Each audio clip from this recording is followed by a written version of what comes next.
हम हार्दिक अभिनंदन और स्वागत करते हैं।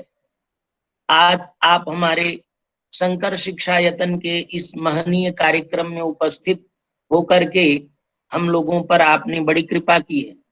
शंकर शिक्षा यतन विगत दशक से वेद विद्या के प्रचार प्रसार, शोध और प्रकाशन में संलग्न है। शंकर शिक्षा यतन की स्थापना पंडित ऋषि कुमार मिश्र जी ने की थी, जो राज्यसभा के माननीय सदस्य थे, एक अत्यंत वरिष्ठ पत्रकार थे, अनेक पत्रिकाओं के प्रधान संपादक थे और वेद विद्या में उनकी बड़ी गहरी रुचि और आस्था थी। पंडित मोतीलाल शास्त्री के वो शिष्य थे। जैसे पंडित मोतीलाल शास्त्री पंडित गिरधर शर्मा चतुर्वेदी जी के शिष्य थे, पंडित मधुसूदन ओझा के शिष्य थे और गिरधर शर्मा चतुर्वेदी दोनों के शिष्य पंडित मोतीलाल शास्त्री थे। पहले उन्होंने व्याकरण में शास्त्री की परीक्षा जयपुर कॉलेज से पास की, फिर आचार्य किया और दर्शन शास्त्र में भी उन्होंने आचार्य की परीक्षा प्राप्त उत्तीर्ण की। और गिरधर शर्मा चतुर्वेदी उस समय वहां के प्राचार्य थे, उनकी भूरी भूरी प्रशंसा करते थे। उसके बाद पंडित मधुसूदन ओझा जी से उनका संपर्क हुआ और उनके संरक्षण में वेदार्थ पद्धति, जो अभिनव वेदार्थ पद्धति पंडित मधुसूदन ओझा जी का जो विस्तृत वाङ्मय है, आज हमें 288 ग्रंथ उनके मिलते हैं। वेद विज्ञान, यज्ञ विज्ञान, वेदांग विज्ञान, इन सब धाराओं में उन्होंने ग्रंथों का प्रणयन किया। ऐसे महनीय आचार्य थे कि 1905 में वो लंदन गए थे और वहां पर उन्होंने कैम्ब्रिज और ऑक्सफोर्ड विश्वविद्यालय में संस्कृत में व्याख्यान दिया था। वहां के पत्र पत्रिकाओं में उसका प्रकाशन हुआ था और कावेल एक बड़े प्रसिद्ध कैम्ब्रिज यूनिवर्सिटी के विद्वान थे, उनसे उनका संवाद भी हुआ था, वो भी उस समय अखबारों में छपा था। ऐसे महर्षि तुल्य वेद विद्या वाचस्पति पंडित मधुसूदन ओझा जी के शिष्य थे पंडित मोतीलाल शास्त्री जी, और उन्होंने भी जयपुर में मानवाश्रम नामक एक संस्थान का निर्माण किया और उस निर्माण के सहयोग में पंडित प्रोफेसर अग्रवाल जी, जो काशी हिंदू विश्वविद्यालय के इतिहास विभाग के बड़े आचार्य थे, उनका सहयोग रहा। और उस समय के राष्ट्रपति राजेंद्र प्रसाद जी के यहाँ राष्ट्रपति भवन में पंडित मोतीलाल शास्त्री जी के साप्ताहिक व्याख्यान हुए थे, व्याख्यान पंचकम वह प्रकाशित है। ऐसे महनीय आचार्य पंडित मोतीलाल शास्त्री जी और उनके गुरु पंडित मधुसूदन ओझा जी, इनके द्वारा प्रवर्तित वेद विज्ञान की पद्धति को, वेद व्याख्यान पद्धति को पुनरुज्जीवित करने के लिए पंडित ऋषि कुमार मिश्र जी ने श्री शंकर शिक्षा यतन की स्थापना की और अपने स्थापना काल से ही विभिन्न गतिविधियों में यह शंकर शिक्षा यतन लगा हुआ है। ये हमारा जो पंडित मोतीलाल शास्त्री स्मारक व्याख्यान का कार्यक्रम होता है, एक हमारा वार्षिक महत्वपूर्ण कार्यक्रम होता है। यह कोरोना का समय है, नहीं तो हम इंडिया इंटरनेशनल सेंटर में इसका बृहद आयोजन करते थे। हर प्रत्येक वर्ष इसका आयोजन चल रहा है।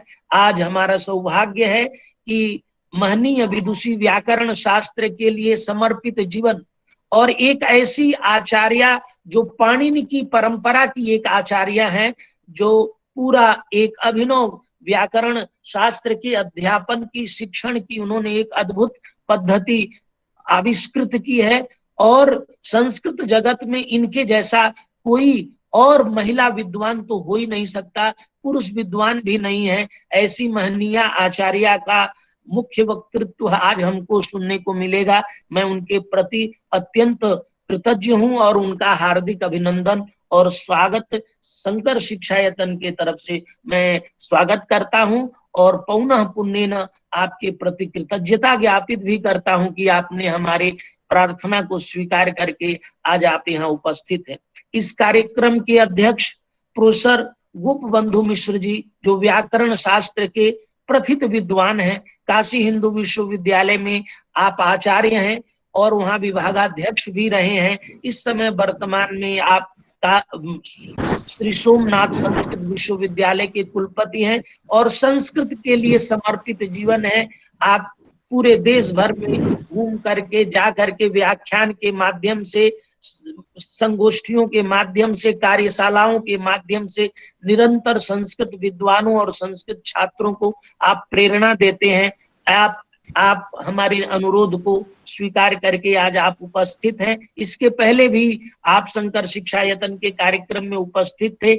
आपके प्रति हम हार्दिक कृतज्ञता के साथ आपका अभिनंदन और स्वागत करते हैं। आज हमारे बीच श्री डॉक्टर दयाल सिंह पंवार जी, जो विशिष्ट अतिथि के रूप में उपस्थित हैं। यह व्याकरण शास्त्र के लाल बहादुर संस्कृत विश्वविद्यालय के आप आचार्य हैं और शंकर शिक्षा यतन के साथ आपका बहुत घनिष्ठ संबंध है।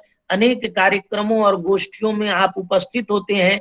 आज के कार्यक्रम में प्रास्ताविकी प्रस्तुत करने के लिए आदरणीय डॉक्टर दयाल सिंह पंवार जी उपस्थित हैं। आपका भी मैं हार्दिक अभिनंदन और स्वागत करता हूं। संपूर्णानंद संस्कृत विश्वविद्यालय के व्याकरण के विभागाध्यक्ष आदरणीय ओझा जी अभी शायद उपस्थित नहीं हो पाए हैं, उपस्थित हो जाएंगे। उनका भी हम हार्दिक अभिनंदन और स्वागत करता हूं। हमारे शंकर शिक्षा यतन के न्यासी आदरणीय श्री आनंद बोरदिया जी आज उपस्थित हैं।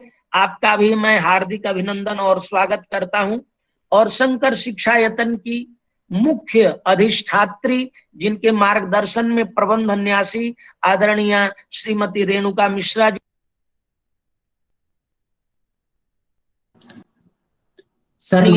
रेणुका मिश्रा जी उपस्थित है।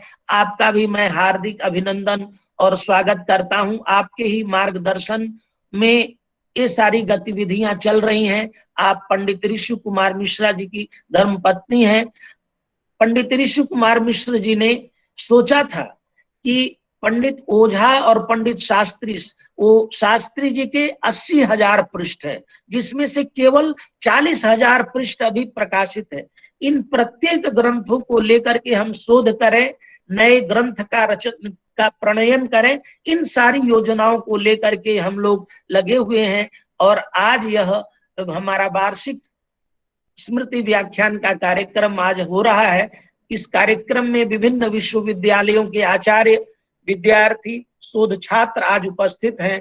उन सभी का हम हार्दिक अभिनंदन और स्वागत करते हैं और आपसे अनुरोध करते हैं कि पंडित ओझा जी द्वारा प्रवर्तित, ओझा जी का कथन था कि वेद व्याख्यान तब तक संभव नहीं होगा जब तक वेद के पारिभाषिक शब्दों का अर्थ निर्धारण न हो जाए। इसीलिए उन्होंने वेद के किसी ग्रंथ या शाखा का उन्होंने भाष्य नहीं लिखा, लेकिन पारिभाषिक शब्दों के व्याख्यान के लिए अनेक ग्रंथों का पंचधा उनके वाङ्मय का विभाजन है, उन पर उन्होंने ग्रंथ लिखा। आज के जो व्याख्यान का विषय है वह व्याकरण विनोद है। पंडित मधुसूदन ओझा जी वाक्पदिका के एक उनका वाङ्मय का एक हिस्सा है, उसमें 5 ग्रंथ वो लिखे हैं। वर्ण समीक्षा, छंद समीक्षा, वैदिक कोश, वैदिक शब्द तालिका और व्याकरण विनोद। ये 5 ग्रंथ का एक क्रम है, जिस ग्रंथ में व्याकरण विनोद एक ग्रंथ लिखा है उन्होंने। और वो उस ग्रंथ के लिखने का एक अभिनव पद्धति से व्याकरण को पढ़ाने का। आप लोग तो व्याकरण शास्त्र के, हमारी आज की मुख्य वक्त्री आदरणीय पुष्पा दीक्षित जी स्वयं व्याकरण शास्त्र की अत्यंत प्रख्यात विदुषी हैं, निरंतर इसके लिए समर्पित है। उनका आज हम व्याख्यान हमें सुनने को मिलेगा। और इन्हीं शब्दों के साथ आप सभी का मैं हार्दिक अभिनंदन और स्वागत करते हुए अब मैं प्रस्ताविकी के लिए